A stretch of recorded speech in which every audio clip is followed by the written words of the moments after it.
Bonjour tout le monde, bienvenue à cette deuxième émission de Brochu TV. On vient d'avoir Erwan Castel qui nous a livré son analyse de la situation au Proche-Orient. On a aussi quelqu'un vraiment de haute qualité on va en avoir deux autres en fait. Il y a le général de la Ward ici pour la prochaine heure et ensuite il y a Bertrand Scholler qui va aussi nous livrer une capsule pour mieux comprendre ce qui se passe actuellement au Proche-Orient et les montées en tension de la région. Alors, sans plus tarder, en direct de France, j'ai avec moi le général de la Ward. Mon général, bonjour. Bonjour à vous et à vos auditeurs, comme d'habitude. Oui, mais Monsieur Delaware, on a besoin de vos explications sur cette montée en tension là, à la suite d'explosions de pagettes, de téléavertisseurs qui fait que c'est un autre acte de provocation dans la région qui rend la situation très délicate. Pouvez-vous nous expliquer un peu la dynamique actuellement dans la région?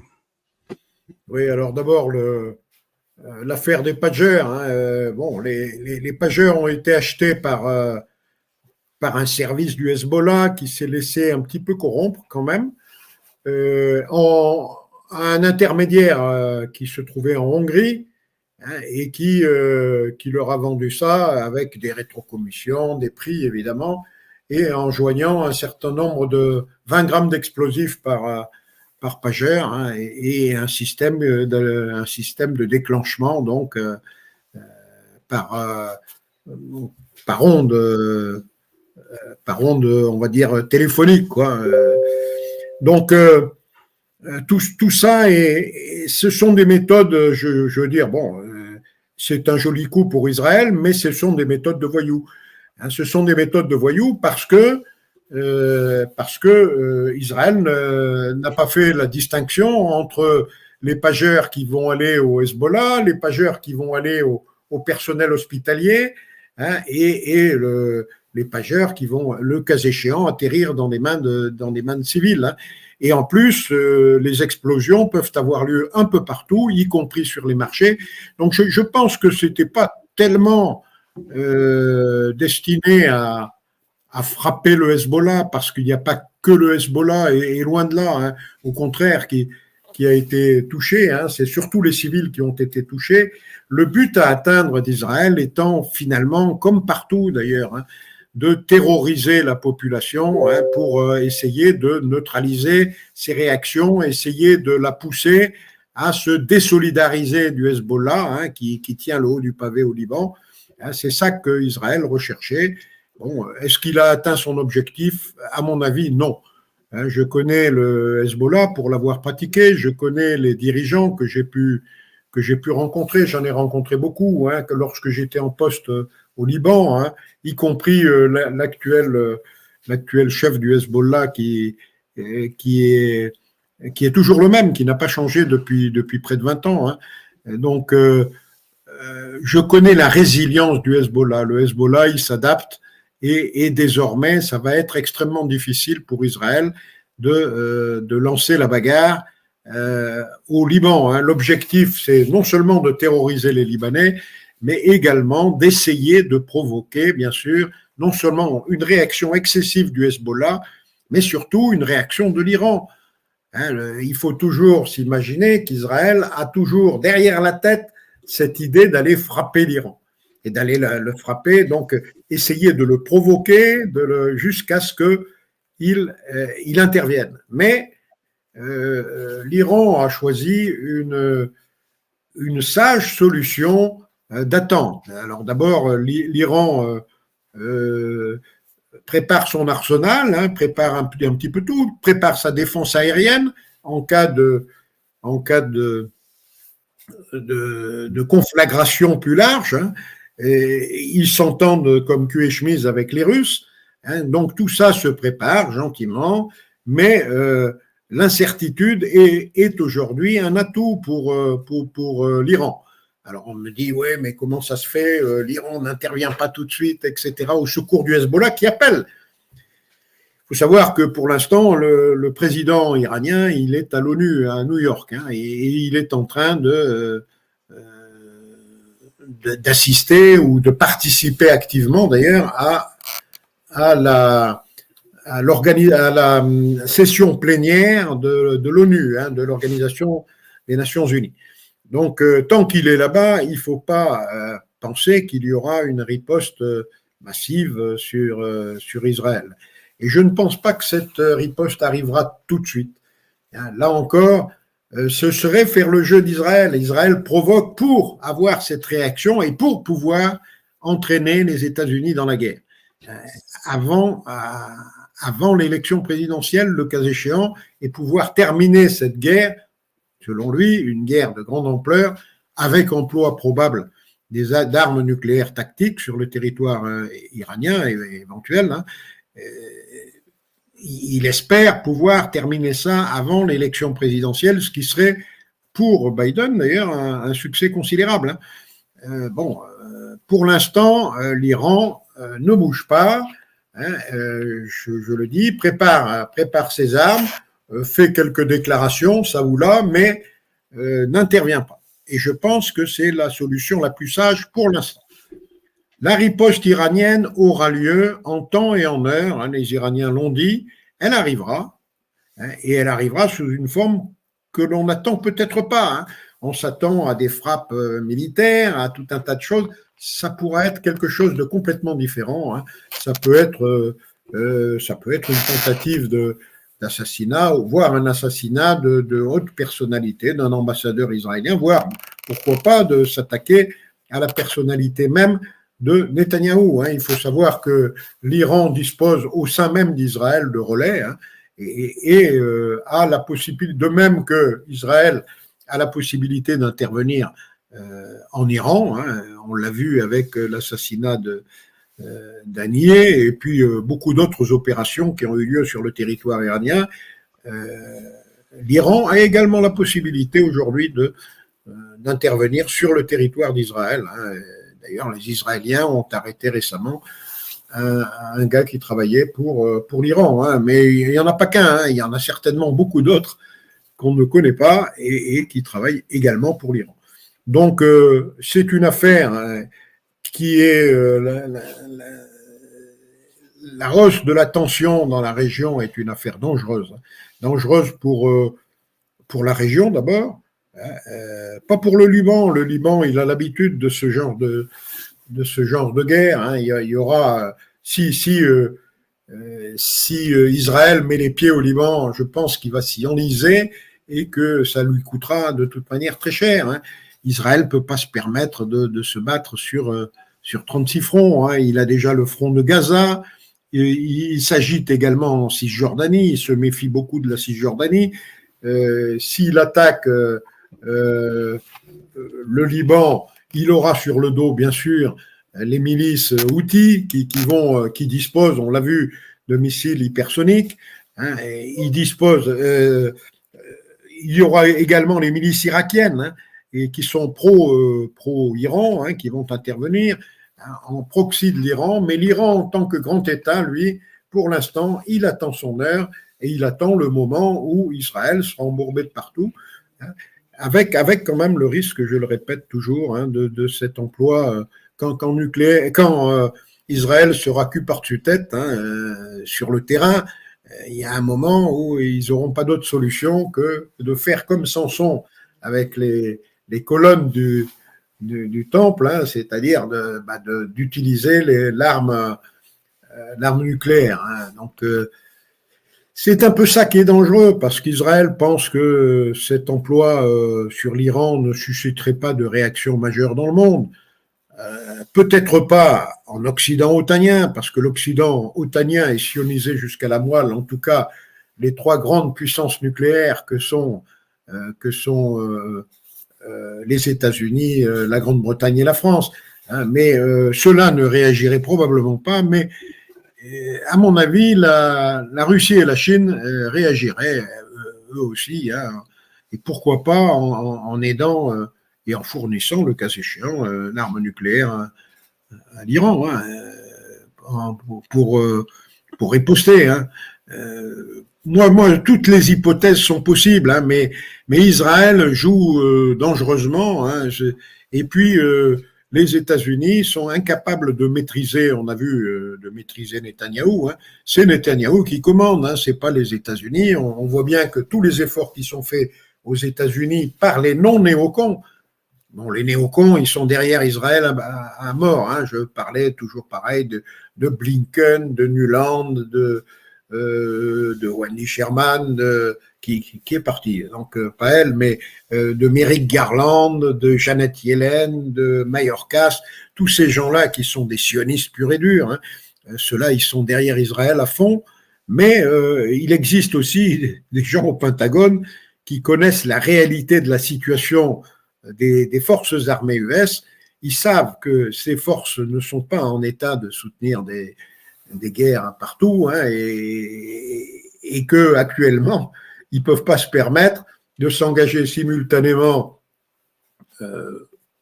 en Ukraine, on va dire, en Iran et bien sûr en mer de Chine. Hein. Donc il y a un moment ou un autre où les États-Unis n'y arriveront plus, et ils y arrivent déjà plus. Hein. Donc c'est pour ça qu'ils essayent de freiner les ardeurs de Netanyahou en essayant de lui dire, on peut pas, quoi. Enfin, ils ont beau se croire très forts, bander les muscles, mais ça suffit pas. Hein.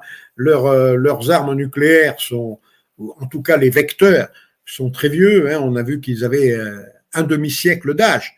Hein. Les Minuteman, qui constituent l'essentiel de la force nucléaire américaine, sont des missiles obsolètes, hein, ou quasiment, comparés aux missiles russes. Donc, même une guerre nucléaire, ils la perdraient. Hein. Et c'est pas les quelques bombinettes de Netanyahou, il en a certainement quelques-unes, hein, qui vont faire la différence. Hein.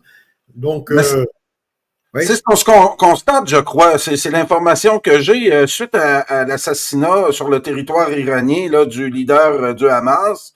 Et les nombreux gestes de provocation d'Israël pour amener l'Iran dans le conflit, pour que nos journalistes occidentaux aient quelque chose à se mettre sous la dent pour justifier une opération d'envergure dans la région contre l'Iran. Ça n'a pas lieu actuellement. Et moi, je sais que vous êtes un fin observateur aussi des médias concernant les conflits dans le monde. Comment qualifier le travail des médias de masse actuellement, surtout suite à cet acte-là des beepers? Comment on a mis l'accent sur la qualité logistique de l'opération en faisant oublier cet acte de terrorisme-là? Comment qualifiez-vous encore ce geste de provocation de la part d'Israël? Et c'est vous qui nous avez initié à la dernière capsule qu'ils vont faire des actions vraiment calibrées, que c'est pas l'Iran qui va essayer d'en mettre davantage pour envenimer la situation. Comment qualifier le travail de nos médias là-dessus? Hein? Allez-y. Ben, nos médias, bon, vous le savez par qui sont tenus, hein, c'est toujours les mêmes. Hein. Il n'y a pas que les médias d'ailleurs, ils tiennent également. Je viens de voir la nomination du ministre délégué à l'Europe. On vient de promouvoir un ministre. D'ailleurs, tous nos ministres sont sur le même modèle. Hein. Ce sont des jusqu'au-boutistes, néocons. La plupart, hein, des ministres de M. Barnier, il m'a beaucoup déçu là-dessus. Je pensais qu'il allait amener des têtes neuves, des têtes nouvelles, et qui ne soient pas forcément des fous furieux de l'OTAN et des fous furieux de la guerre. Il nous a mis, que ce soit aux affaires étrangères, hein, un genou de 38 ans, je crois, hein, et puis comme ministre délégué à l'Europe, ils nous ont mis quelqu'un qui est pire que Van der Leyen elle-même, hein. C'est-à-dire un gars qui s'appelle Benjamin Haddad, qui est bien sûr néoconservateur, hein, donc grand admirateur des Américains, néoconservateur, russophobe évidemment, hein, parce que les néocons sont russophobes, et sionistes. C'est un jusqu'au-boutiste, ce gars-là, on ne pouvait pas trouver pire comme va-t-en-guerre contre la Russie et contre les Palestiniens. Il est pour l'extermination des Palestiniens et il est pour le démembrement de la Russie. Hein. Donc c'est un jusque-boutiste de la guerre qu'on a collé comme ministre des délégués aux affaires européennes. Alors Madame van der Leyen va être ravie. Elle aura un suppôt du sionisme, un de plus, parce qu'il y en a déjà un certain nombre hein, dans la gouvernance française. On en est infesté. On en est infesté de gens qui sont à la fois des néocons, hein, des russophobes et des sionistes. Donc, et qui sont pour la guerre à outrance contre les Palestiniens sur le territoire de la Palestine et contre la Russie sur le territoire de l'Ukraine. Donc voilà ce qu'on a aujourd'hui. Hein. Et dans les médias, c'est pareil. Alors les médias, ils sont prudents. Bon, et cela dit, ils ne peuvent pas non plus aller contre. Ils se rendent bien compte que la majorité planétaire, aujourd'hui, elle regarde. Elle est effarée et elle compte les points. Elle regarde ce qui se passe et la manière dont les Occidentaux vont réagir une fois de plus. La majorité planétaire, hein, le sud, ce qu'on appelle le sud global aussi, hein, regarde et s'aperçoit que le deux poids, deux mesures est toujours en vigueur. Hein. Ah oui. Tout ce qui est contre la Russie, c'est bon. Tout ce qui est contre les Palestiniens, c'est bon.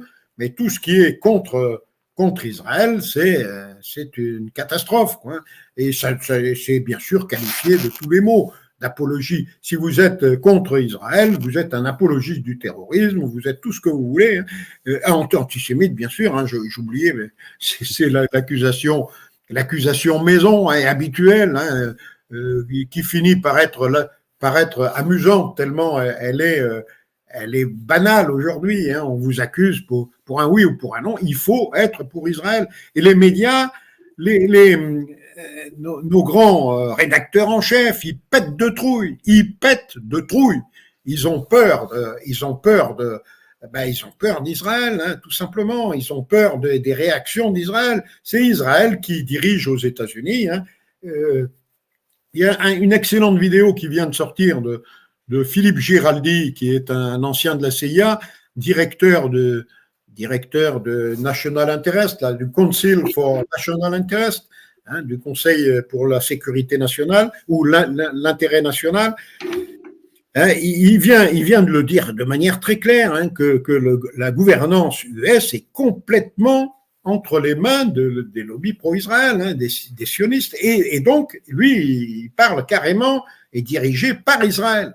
C'est Israël, c'est Netanyahou qui s'est permis déjà dans le passé, un passé pas si lointain, hein, d'engueuler le président des États-Unis devant le Congrès réuni en assemblée plénière. Hein. C'était en 2016, en décembre 2016, je crois, si ma mémoire est bonne, ou dans ces eaux-là. Le gars, c'est lui qui mène le monde. Enfin, il croit mener le monde. Alors évidemment, tout ça va. Nos médias jouent leur jeu parce que dans les médias aujourd'hui, je regrette, hein, dans les médias occidentaux, si vous voulez faire carrière, il faut surtout pas dire un mot de travers contre Israël. Hein. Il y a beaucoup de journalistes qui en ont fait les frais. Hein. Et il n'y a pas que des journalistes, hein, des géopoliticiens qui ont osé, comme Pascal Boniface, par exemple, hein, qui a été ostracisé par les médias parce qu'il n'était pas à 100% derrière Israël. Hein. Il disait qu'il y avait quand même des choses condamnables dans l'attitude d'Israël, mais ça n'est pas possible d'avoir ce discours-là dans l'Occident otanien aujourd'hui parce que les médias sont tenus. Et ils sont tenus pas seulement d'ailleurs dans l'Occident otanien, hein. Ils sont tenus parfois dans des pays du Sud global. Et c'est ce qui permet aux États-Unis de réussir ça ou là des révolutions colorées. Hein. Dans la Géorgie, où les élections vont avoir lieu fin octobre, je suis à peu près sûr que les lobbies sont déjà à la tâche. Hein. Tout ce qui est, ils sont déjà en train de préparer la révolution colorée qui suivra le scrutin. Donc tout ça, c'est cousu de fil blanc. Aujourd'hui, le monde est en large part dirigé, je l'ai dit, par l'argent, bien sûr, hein, mais ces gens-là n'en manquent pas. Hein. Je vous ai parlé déjà des milliardaires. Hein. Les milliardaires, il y en a 270 de la diaspora dans le monde, 90 en Israël, 90 aux États-Unis et 90 dans le reste du monde. Ça ne tire pas, ça. Ça tire fort, ça. Ça tire fort, ça, ce nombre de milliardaires-là. Oui, 270 seulement de la diaspora, hein, sur 2700, c'est-à-dire 10% des milliardaires dans le monde sont de la diaspora. Et donc, ces gens-là, ils ont de l'argent. Hein, il y en a qui s'ennuient, qui ne savent pas quoi faire et qui se mettent à la disposition d'Israël hein, pour donner un petit coup de main, etc. Bon, de petits coups de main en petits coups de main, mais on prend, on intervient, on fait de l'ingérence dans les élections des pays, de tous les pays où ces milliardaires existent. Hein, et le nôtre compris d'ailleurs, en France aussi. Hein, c'est le cas en France aussi. Mais c'est le cas, bien sûr, aux États-Unis. Hein. C'est même transparent, parce que ces gens-là s'en vantent. Hein. Vous regardez le Jérusalem Post, il vous donnera, il l'avait déjà donné dans un passé récent, hein, et j'ai bien sûr les archives. Hein. Il vous donnera les donations qui ont été faites, et vous apercevez que les principaux donateurs, dans les deux camps d'ailleurs, hein, dans les deux camps, parce que ils mettent jamais tous les œufs dans le même panier. Hein. L'essentiel, c'est de garder les rênes. Et les rênes, si c'est Trump qui gagne, rassurez-vous, le lobby pro-Israël ne va pas pour autant perdre la main. Il a tous ses représentants du côté Trump et il a bien sûr encore plus de représentants du côté Biden. Hein. Ça, c'est clair et net.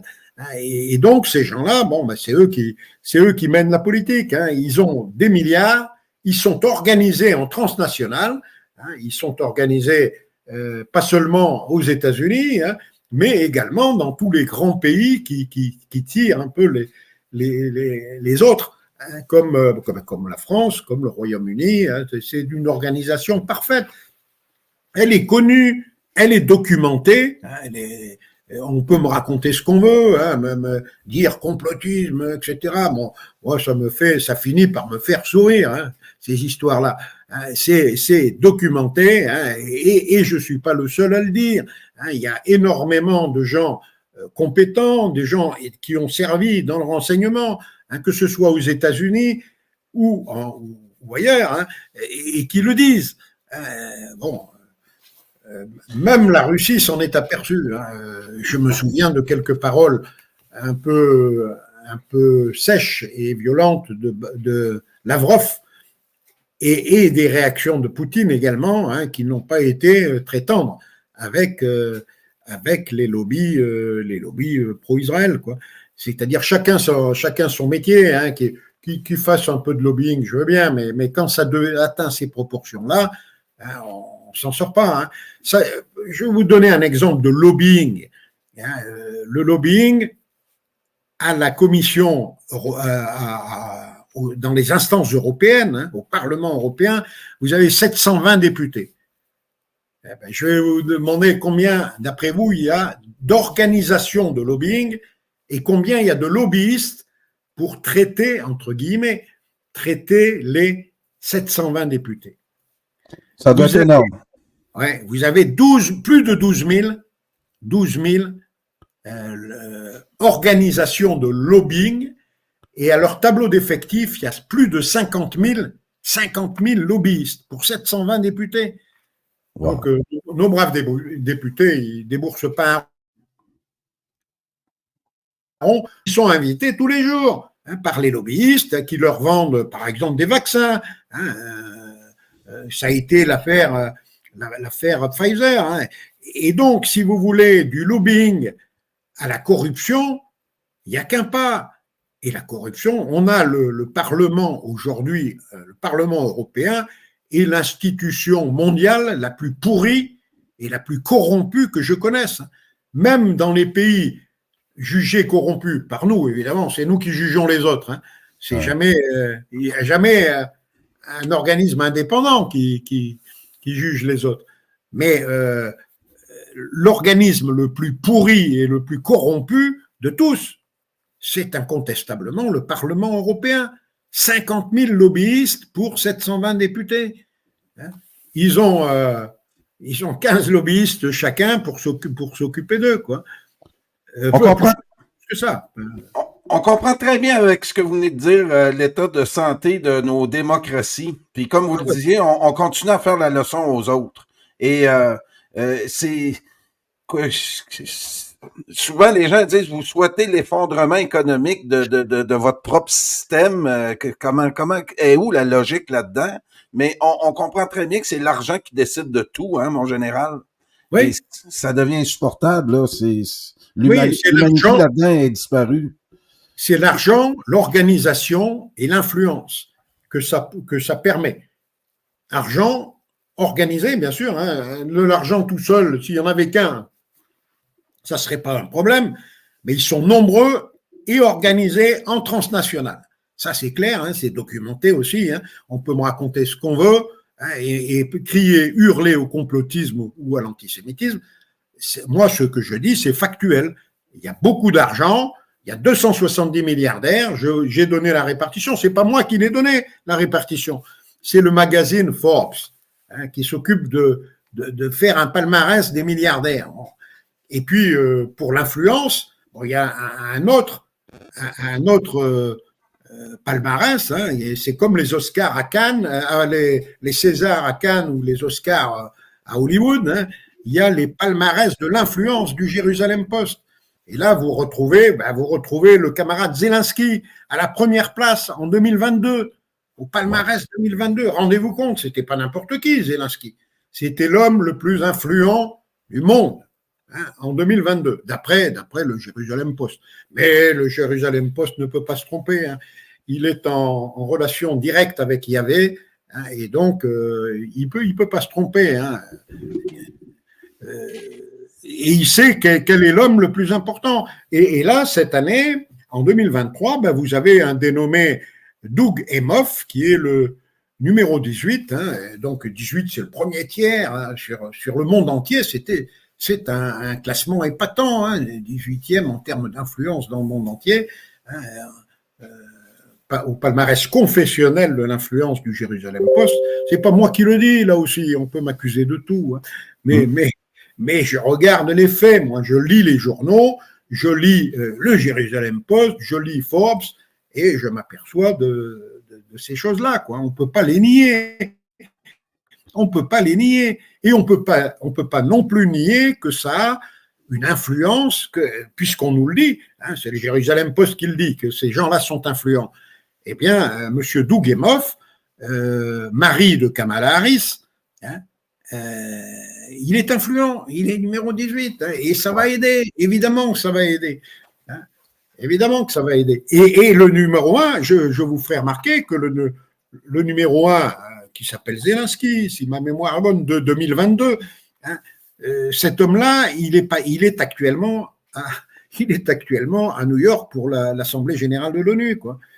Et puis, bon, Harris, Doug Emhoff peut-être, ou Kamala Harris, ou Doug Emhoff qui a été lui aussi au palmarès de l'influence. Donc, entre nominés, on se rend quelques services. Il a été demandé à Zelensky d'aller faire un petit tour, un petit crochet en Pennsylvanie. Alors, pourquoi ce petit crochet en Pennsylvanie? Eh bien, parce qu'en Pennsylvanie, les élections vont être très, très serrées, comme d'habitude. C'est ce qu'on appelle un swing state. Et donc, le résultat va être serré. Et donc, il faut mettre toutes les chances de son côté. Or, il se trouve qu'en Pennsylvanie, il y a 150 000 électeurs hein, qui sont d'ascendance ukrainienne. Et si on arrivait à demander à Zelensky d'aller leur parler un petit peu et de leur dire pour qui voter, Kamala Harris évidemment, parce que oui. Vous voyez, alors il n'y a pas d'ingérence, hein, c'est pas de l'ingérence ukrainienne dans les affaires, mais n'empêche que ça a été fait. Hein. Si Trump avait fait la même chose en faisant venir un Russe et en l'envoyant évangéliser les populations de Pennsylvanie avec toutes les communautés avec des ancêtres russes pour voter pour Trump, c'est rien. Hein, ça aurait été, les médias se seraient soulevés. On aurait entendu les médias dire « Oh là là, mais qu'est-ce qui se passe? Encore une ingérence russe ?» Là, non, l'ingérence est ukrainienne. c'est pas une ingérence, c'est de l'amitié, c'est de l'amitié Ah ouais. entre Kamala Harris et, enfin, vous comprenez quoi. C'est Bon, c'est comme ça que les choses se passent. c'est insupportable de voir ça. J'ai vu aussi, on lui a fait gagner un prix aussi, Zelensky, pendant son séjour. Il est encore là aux États-Unis, là. L'Académie de. On lui a remis un prix là, humanitaire. Je me rappelle pas du nom, là. Et je l'ai vu aussi, j'ai vu des politiciens américains signer des missiles produits aux États-Unis qui était à destination de l'Ukraine. Où c'était. C'était des obus, oui, j'ai vu ça avec un grand sourire, mais à mon avis, le sourire, il va s'effacer très vite. Ah ouais. Tout ça, c'est bon. Les Israéliens qui sont pas complètement fous, ils avaient mis Zelensky homme de l'année, enfin numéro 1 au palmarès du Jérusalem Post en 2022. Bon, ils l'ont retiré très vite en 2023. Quoi. Ils avaient compris déjà qu'il n'irait pas très loin. Hein. Et en 2024, il n'y est pas non plus. Hein, donc c'est fini. Hein, ça a été très éphémère, un passage en 2022. Voilà, quoi. Il a été nominé 2 fois dans l'histoire, hein, une fois lors de son élection, je crois que c'était en 2018, et il était dans les 5 premiers, et puis après, il a été carrément premier, hein, premier au palmarès de 2022. Donc bon, voilà, quoi, hein, c'est de la folie, quoi. Hein, ça montre le degré d'influence de ces gens-là. Ils sont capables de vous donner, pourquoi pas le prix Nobel de la paix. Hein. Ça m'étonne qu'on ne l'ait pas encore donné à Zelensky, hein, le pauvre. Mais il va avoir besoin de prix hein, pour essayer de se consoler de ce qui lui arrive aujourd'hui et de ce qui lui arrivera encore plus demain. Hein. Je donne pas cher de la peau de Zelensky s'il reste en Ukraine. Donc je pense qu'il va émigrer très rapidement hein, dans les mois qui viennent. Hein. Il ne va pas rester 10 ans en Ukraine. Hein.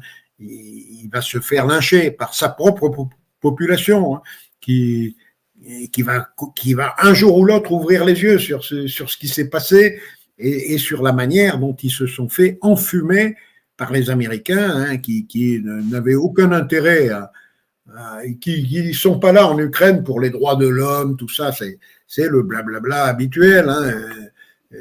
Les Américains sont là pour gagner de l'argent hein, et surtout pour organiser le monde de manière à ce que le monde finisse par rapporter de l'argent aux oligarques qui sont derrière. Et les oligarques, c'est qui on retombe toujours sur les mêmes.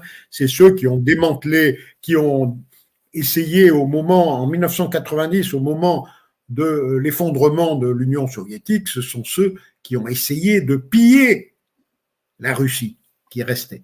Ils ont essayé de piller les entreprises, de racheter à bas prix, comme là, ils doivent racheter à tour de bras en Ukraine, à bas prix, tout ce qui se passe. Et rassurez-vous, ça ne tombe pas dans n'importe quelle main. Hein, il y a ce qu'on appelle les profiteurs de guerre. Et aujourd'hui, je peux vous assurer qu'il y a ce qu'il faut en Ukraine. Hein. Les profiteurs de guerre sont là, évidemment. Évidemment, ils auraient tort de ne pas y être. Hein. Et ça va marcher pour eux. Hein. Ils rachèteront une bouchée de pain. Il n'y aura personne pour défendre ces terres. Hein. Les Ukrainiens, ils seront morts par centaines de milliers. On les a fait s'étriper avec les Russes. Hein. Et maintenant, il y en a beaucoup moins. Et ils ne sont pas en mesure de défendre leurs biens contre les prédateurs oligarchiques de l'Occident otanien. Hein. L'Occident otanien, il va récupérer les terres, hein, enfin, ce que la Russie leur laissera. C'est pour ça que, bon, on s'étonne que la Russie ait autant de supporters dans le monde, et en particulier dans le Sud global. Mais le Sud global, qu'est-ce qu'il regarde hein? Il regarde ce qui se passe sous ses yeux, en Ukraine et à Gaza. Et surtout, à Gaza, il voit bien que l'Occident otanien n'est pas intéressé par la paix, hein, il n'est intéressé que par les intérêts d'une toute petite minorité. Il se trouve qu'à Gaza, cette minorité, ce sont les Israéliens, hein, la gouvernance israélienne. Je ne parle pas de tous les Israéliens. Il y a en Israël un paquet de gens que j'appelle des justes. Hein, il y en a. Il faut pas taper à bras raccourcis sur cette population. Hein, mais vous avez des fous furieux, hein, tels que ceux que vous nous montrez à l'image. Hein, et ceux-là, bon,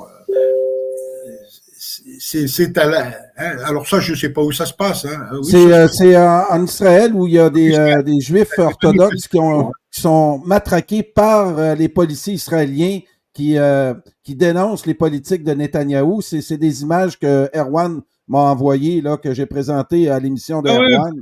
c'est ça. Bon, évidemment. Hein. Mais ça vous montre là.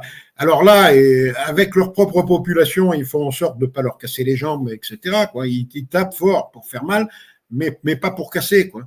Mais quand c'est des Palestiniens, alors là, rendez-vous compte, des animaux humains, comme ils les appellent. Hein. Donc là, il y a pas de quartier, pas de pitié, pas de hommes, femmes, enfants. Hein. Des enfants il faut les avoir vu ce genre de choses. Alors évidemment, moi, on peut m'accuser de tout un tas de choses, mais c'est seulement ceux qui, en France en particulier, hein, m'accusent de tous les maux. Ont-ils été seulement en Israël? Ont-ils vu ce que j'ai pu voir, moi, pendant 2 ans quand j'étais sur place? Ont-ils vu ce que mes camarades qui étaient sur place ont pu voir aussi et qui m'en ont parlé? Alors, d'un autre point de vue, ceux qui étaient observateurs en Palestine occupée. Hein. Moi, j'étais au sud Liban, mais j'étais en Israël assez souvent. Hein. Je voyais, j'ouvrais mes yeux et mes oreilles, hein, et je voyais un certain nombre de choses. Donc, moi, tous les gars qui se contentent des narratifs médiatiques, hein, qui sont toujours enjolivés, hein, dans le sens pro-Israël, parce que les journalistes n'ont pas le choix. Il faut bien qu'ils nourrissent leur famille. Et donc, ils ferment leur gueule et ils font ce qu'on leur dit de faire. Hein. Et ce sont des collabos, hein, du sionisme, mais bon, ils ont le droit de l'être. Hein. Moi, je peux pas je ne les condamne pas. Hein. Il faut bien qu'ils nourrissent leur famille.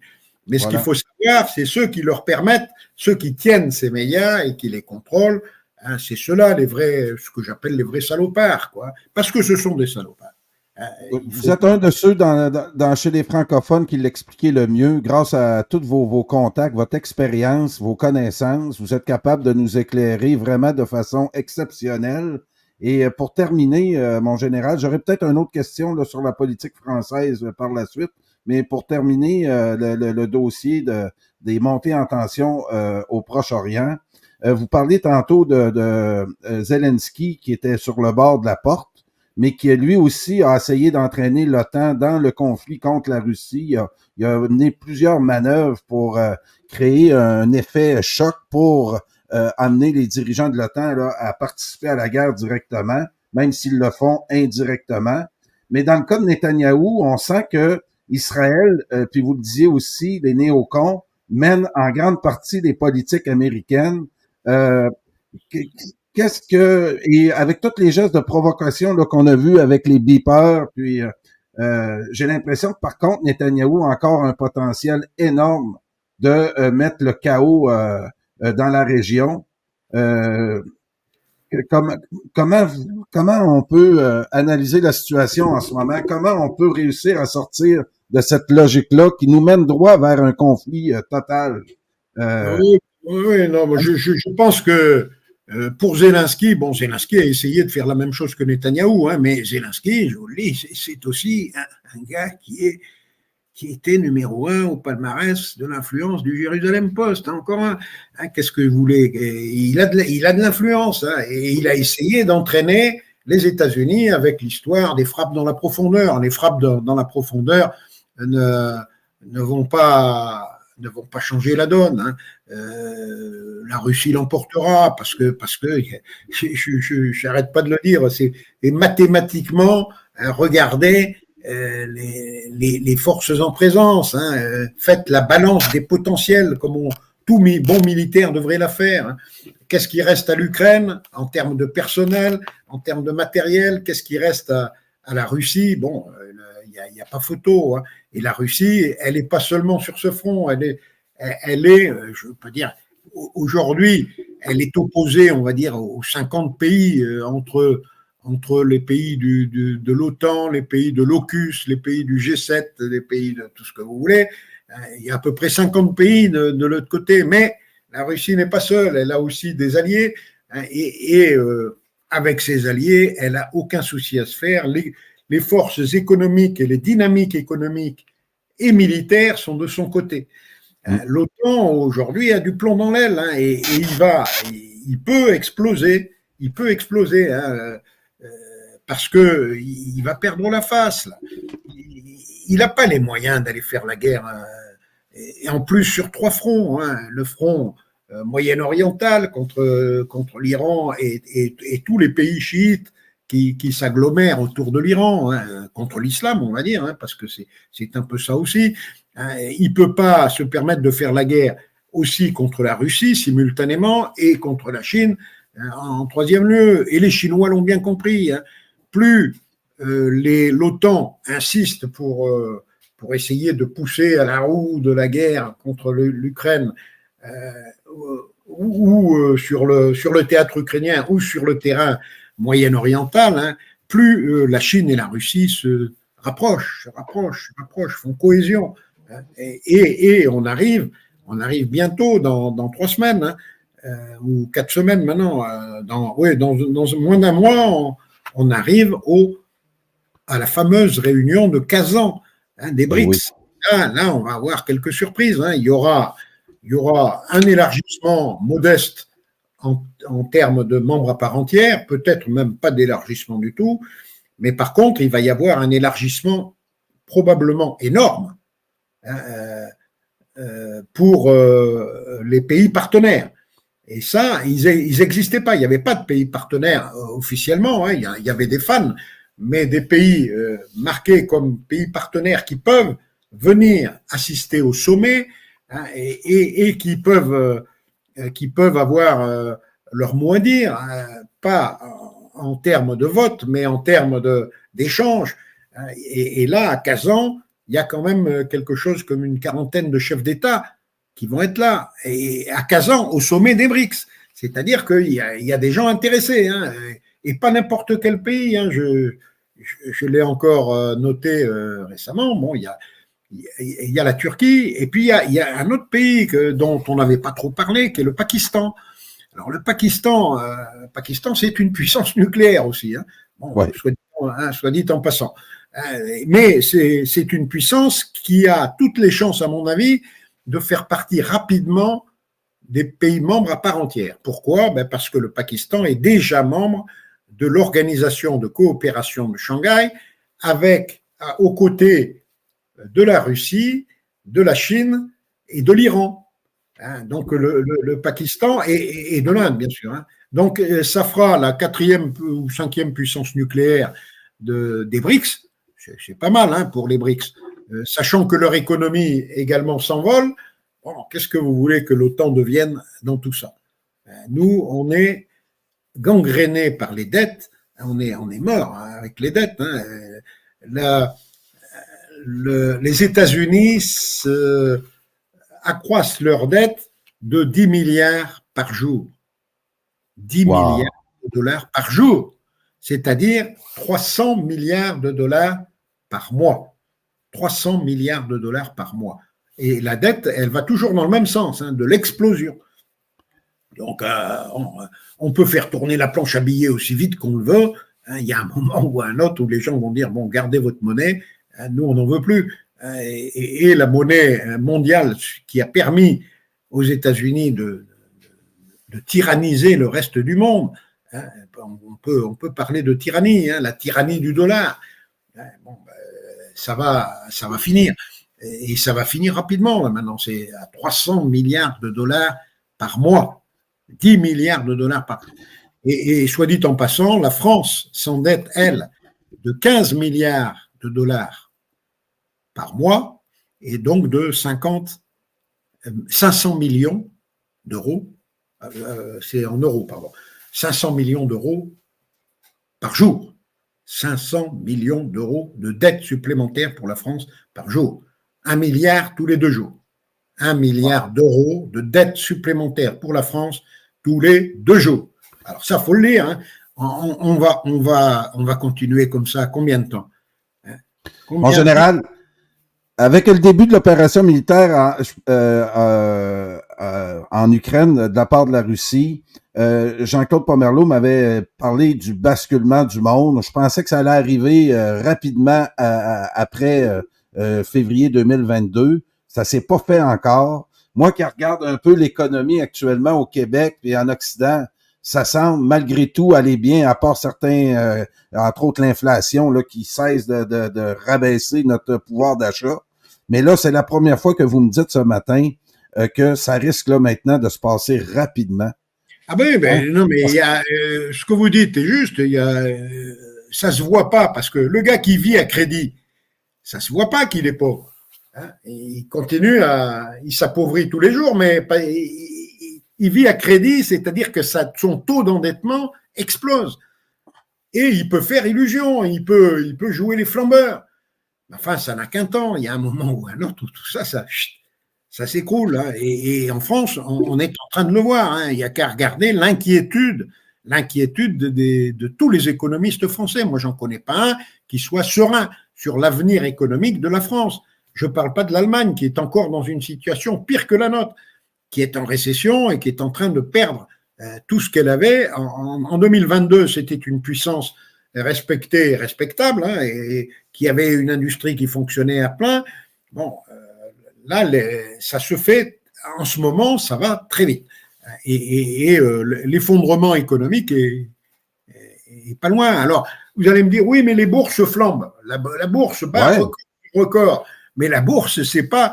La bourse, vous pouvez avoir moi, je le sais d'expérience, hein, parce que j'ai fait quelques bons coups, mais j'ai fait aussi quelques mauvais coups en bourse.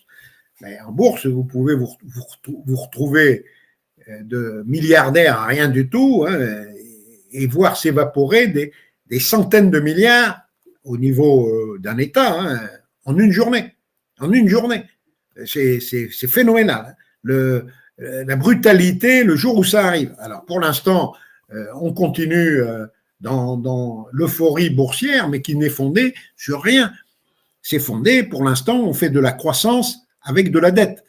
Bon, jusqu'à quand cette croissance avec de la dette va se faire? Moi, tous les économistes raisonnables, hein, moi je parle et je vous envoie souvent des données économiques, hein, de Marc Toiti, de Charles Gave, de Philippe Béchade, qui sont des économistes reconnus en France. Hein. Ouais. C'est pas n'importe quoi, ils enseignent dans les hautes écoles de la finance et tout. Bon, ils sont tous d'accord pour dire que l'Occident est cuit, quoi, et que en dépit de la hausse boursière. Pour l'instant, ils s'en moquent un peu de la hausse boursière en disant bon, on va voir jusqu'où la farce, parce qu'on est dans la farce. Hein, ah oui. Hein.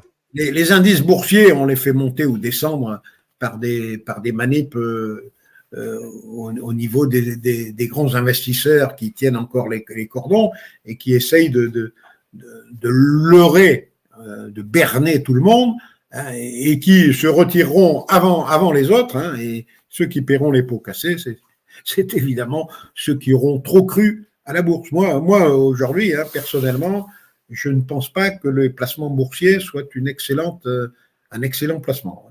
Puis c'est que aussi, ils nous ont tellement présenté l'effondrement qui s'en vient bientôt. Ça n'avait jamais arrivé depuis 10 ans, je dirais 10 ans, on nous prédit un effondrement qui n'est pas arrivé. On dirait que les gens se sont habitués à ça, comme si ça ne pouvait pas arriver.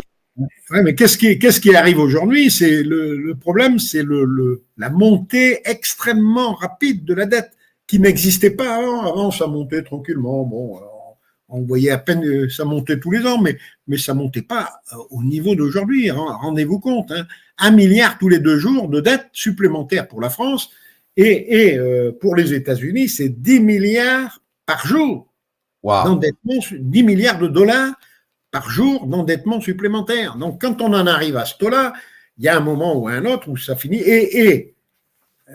Autrefois, les principaux pays qui soutenaient le dollar venaient à la rescousse en achetant la dette américaine.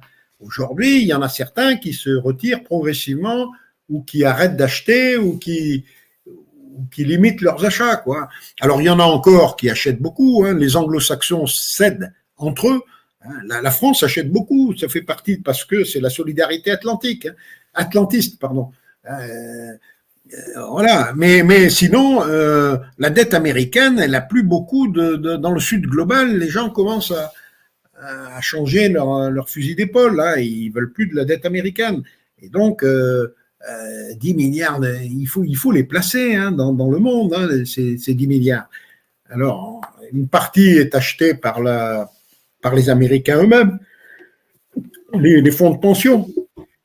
Certains disaient la chute du dollar sera soudaine, puis va sûrement précéder ça, c'est la chute de l'euro, parce qu'eux autres aussi dépendent beaucoup des Américains. L'Europe est, on dit souvent, le 51e État des États-Unis. Donc, on risque de voir des événements se produire tout d'abord en Europe avant que c'est intéressant ce que vous nous dites. Vous nous avez invité à la dernière capsule d'arrêter de regarder avec une loupe le conflit au Proche-Orient et en Ukraine et de voir l'ensemble.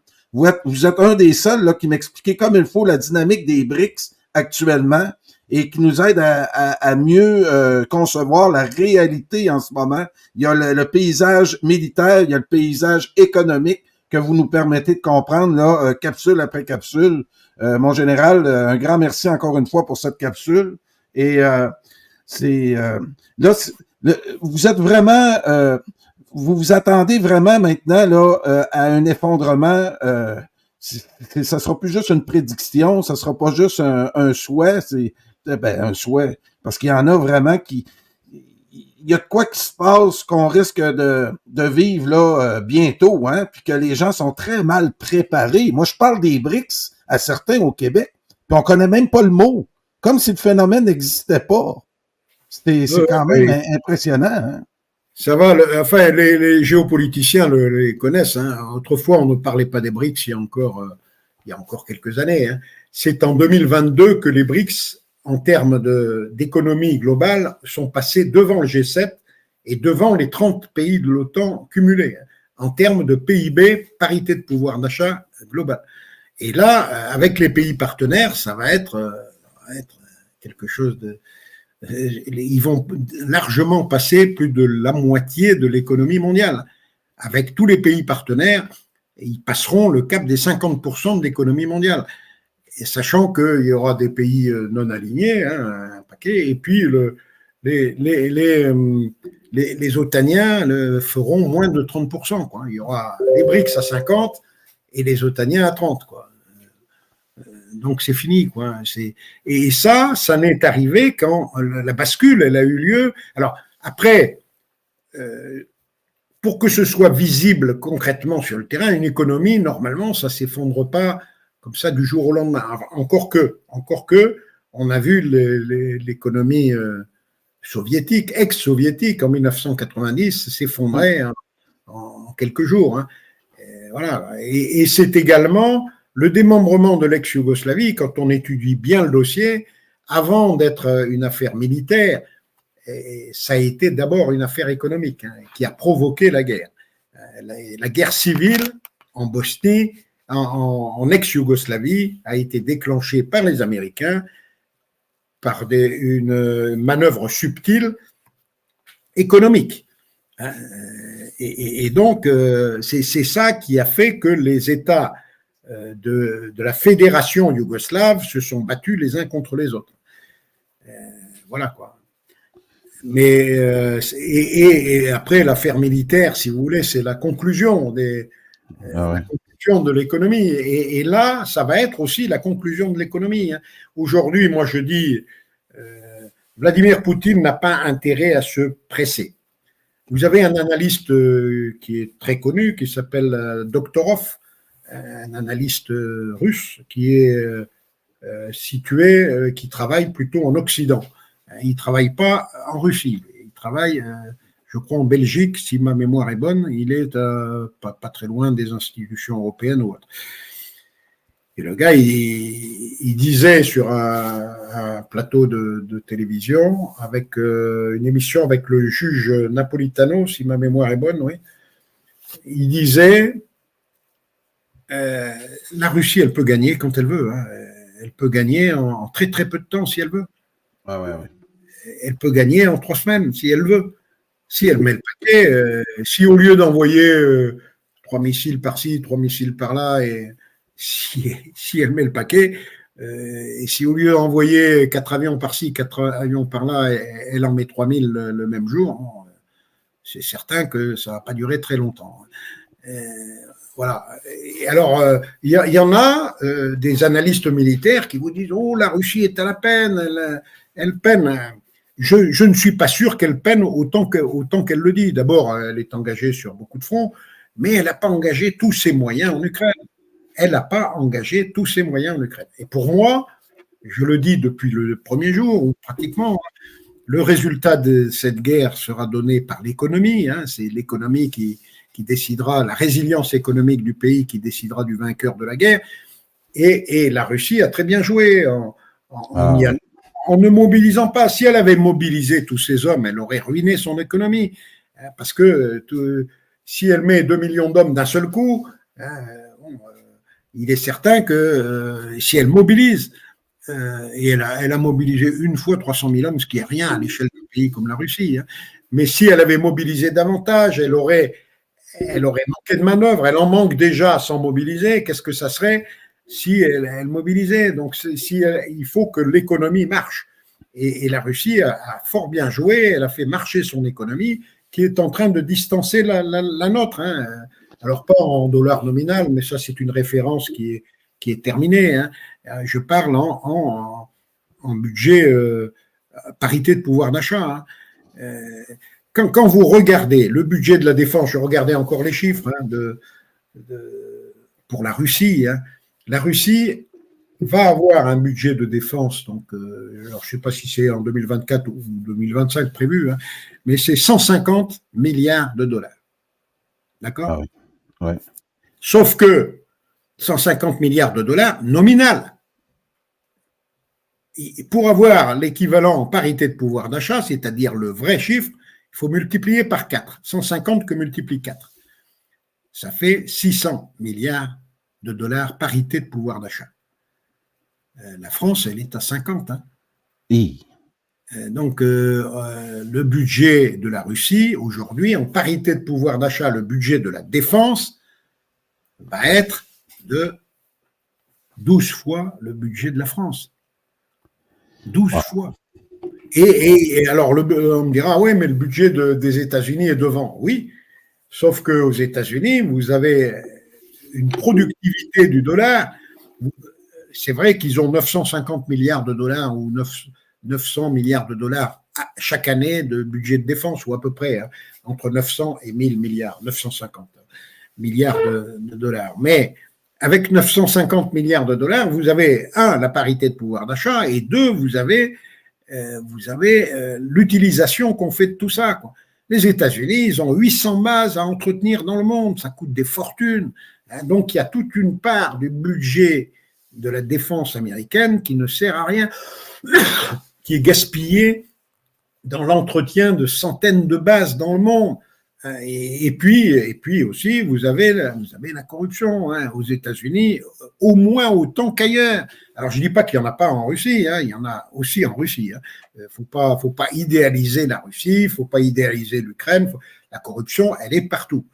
Mais aux États-Unis, vous en avez un paquet aussi, hein, parce que vous avez toujours les mêmes qui veulent gagner toujours un peu plus d'argent et qui vous font des factures hein, qui sont, quand vous achetez un F-35, vous pouvez vous acheter presque 10 avions russes équivalents en performance, voire même supérieurs, pour le même prix. Quoi.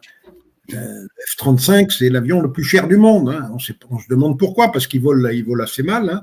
Il a eu des incidents qu'on ne peut plus qualifier d'incidents de jeunesse, parce que au début, tous les avions ont des incidents. Hein. Il faut que jeunesse se passe. Mais là, F-35, ça fait un bout de temps qu'il est en commercialisation et il a des problèmes tout le temps. Hein. Donc voilà. Mais bon, moi je suis très optimiste pour la Russie. Je suis pessimiste en revanche pour les néocons, hein, pour les Américains et surtout leurs alliés ou leurs maîtres, je ne sais pas trop, hein, israéliens, qui ont également du souci à se faire. Parce que dans le pays même, en Israël, il y a tout un tas de gens qui commencent à se poser des questions et qui se demandent si c'était une bonne idée de faire son alia, c'est-à-dire d'aller se réfugier dans cette terre promise, etc. Et il y en a un paquet qui ont déjà fait leur valise, hein, qui n'ont pas du tout envie de rester dans ce pays-là. Le pays où contrairement, c'était normalement prévu pour être un pays dans lequel les Juifs seraient à l'abri des persécutions, on s'aperçoit que c'est le pays où les Juifs sont le plus en insécurité au monde. C'est le pays aujourd'hui où les Juifs sont le plus en insécurité au monde. Donc, il y a tout un tas de gens qui le comprennent. Hein, ils ont de l'argent, ils peuvent déménager, ils déménagent. Hein. Il y en a ceux qui ont les moyens de le faire, et puis ceux qui n'ont pas les moyens de le faire, on les force à faire la guerre, hein, pour la gloire de Netanyahou, hein, qui veut, lui, s'accrocher au pouvoir. Hein. Donc, il fait tout ce qu'il faut pour essayer de faire durer cette guerre qui lui permet de rester au pouvoir. Tant qu'il y aura la guerre, il restera. Après, il paiera peut-être une facture, encore que. Bon, général, un concept, puis on va terminer là-dessus. La dernière capsule que vous avez fort appréciée, qui est l'ivresse de pouvoir. C'est-à-dire qu'on l'Occident à sortir de cette ivresse-là, de faire face au lendemain de veille, parce qu'on risque d'avoir des lendemains de veille que si on les aborde pas avec la réalité, ben on risque de tomber dans le chaos. Hein. Donc, oui, en France, on appelle ça la gueule de bois. On risque de se retrouver après l'ivresse du pouvoir qui a duré, c'est ce qu'on appelle le moment unipolaire. Hein. Le moment unipolaire, c'est le moment où les Américains les Israélo-Américains, on va les appeler comme ça, hein, n'avaient plus aucun obstacle sur la terre entière. Hein. Donc, ils avaient l'hégémonie mondiale. Hein. De 1990 à 2022, personne ne pouvait s'opposer aux États-Unis et personne ne songeait à le faire. Et puis là, bon, les États-Unis ont poussé le bouchon un tout petit peu trop loin, alors que la Russie leur proposait des arrangements, hein, pour la sécurité en Europe à la fin de l'année 2021. Les Américains, sûrs de leur puissance, de leur force, etc., ont envoyé promener la Russie et maintenant ils doivent s'en mordre les doigts. Et après l'ivresse du pouvoir viendra la gueule de bois. Et je crois qu'on en est là. On est en train progressivement de se réveiller avec un gros mal de tête. Et c'est ce qu'on appelle la gueule de bois. Voilà. Et on va la voir pour un certain temps, à mon avis, en tout cas en Europe. L'Europe va pas bien sur le plan économique. Hein. Celui qui dit le contraire, il ment. L'Europe est une entité endettée, divisée aujourd'hui, alors qui réussit parce qu'ils se sont collés une gouvernance homogène avec que des néocons, etc., à la tête de l'Europe, hein, avec les Van der Leyen et les Benjamin Haddad, hein, par exemple, hein, mais également avec les fous furieux de Lituanie, de Pologne, enfin d'Europe de l'Est. Mais bon, tout ça, ça va mal tourner. Bon, et je pense que les Européens sont en train un certain nombre d'Européens sont en train de le réaliser. En tout cas, il y en a un qui sera probablement le premier à mettre les pouces en l'air, c'est M. Scholz de l'Allemagne, parce que l'Allemagne, c'est le pays qui déguste le plus en ce moment et qui a le mal de tête le plus fort. Hein. M. Scholz est dans la difficulté et il sera encore plus dans la difficulté électorale l'année prochaine où il va se faire balayer. À mon avis, les Américains cherchent déjà un remplaçant de l'autre bord qui soit lui aussi, bien sûr, young leader, Davos compatible, etc., quoi. Et qui soit si possible aussi pro-sioniste, etc. Donc tout ça, ce sont des travaux qui sont en recherche. À mon avis, le remplacement de Scholz est déjà étudié sérieusement par les Américains qui savent très bien que les électeurs allemands ne vont pas le garder au pouvoir très longtemps. Donc, Scholz, il est fini en 2025, hein, puisqu'il y a des élections générales. Il est en train actuellement de perdre toutes les élections intermédiaires. Hein, et on voit monter des partis comme l'AfD, Alternative für Deutschland, et puis ou des partis comme le nouveau parti de gauche, hein, qui fait des scores impressionnants. Hein. Ça va être très intéressant dans les prochaines capsules, mon général, de suivre effectivement ce mal de bloc-là qui s'installe tranquillement. Puis comment on va sortir de cette ivresse de puissance-là, puis d'essayer d'amener une discussion avec le reste de l'humanité, parce que l'Occident vit des heures sombres, on essaie de nous le cacher, puis Puis ça, grâce à votre analyse, on va pouvoir suivre ça vraiment jour après jour. Maintenant, ce que je redoute aujourd'hui, c'est l'accident. Ah ouais, L'accident, c'est-à-dire si l'un ou l'autre des grands acteurs fait une faute d'appréciation, une faute. Alors, je ne pense pas qu'elle viendra des Russes ou des Iraniens, mais s'il y a une faute de trop, on peut déboucher très, très, très, très vite sur le nucléaire et ça sera la surprise. On l'apprendra le matin pour le midi. Et les seuls, à mon avis, à pouvoir déclencher tout ça, ce sont les Israéliens. Il n'y a pas d'autre pays qui déclenchera une guerre nucléaire. Les Américains ne déclencheront pas la guerre nucléaire. C'est pas eux qui la déclencheront. Mais les Israéliens peuvent tout. Dès qu'ils seront en difficulté, bon, ils vont se mettre à frapper nucléaire. Hein. Ils auront tort, d'ailleurs. Enfin, ils s'en foutent. Hein. Ils en sont à... C'est Masada. Hein. Ils en sont... C'est dans les prophéties. C'est dans vraiment... Et donc, l'Armageddon est dans... Bon, tout ça doit arriver. Donc nos inquiétudes sont justifiées. Hein? Netanyahou, c'est vraiment peut nous plonger dans le chaos là, oui, l'heure à l'autre. Ah ouais, bien oui. sûr. Il nous l'annoncera pas 2 semaines à l'avance. Ah non, s'il y en a un, ça sera lui et ça se fera un beau matin. On apprendra que une ville de tel ou tel pays a été l'objet d'une attaque nucléaire. Alors, bon, je ne pense pas qu'ils mettent un paquet trop important, encore que il est capable de tout. Hein, donc, mais à mon avis, les ripostes seront là sanglantes. Hein, ça sera, et Israël disparaîtra. Donc, il signera l'arrêt de mort qui est déjà, bon, Israël n'est pas en bonne forme en ce moment. Hein.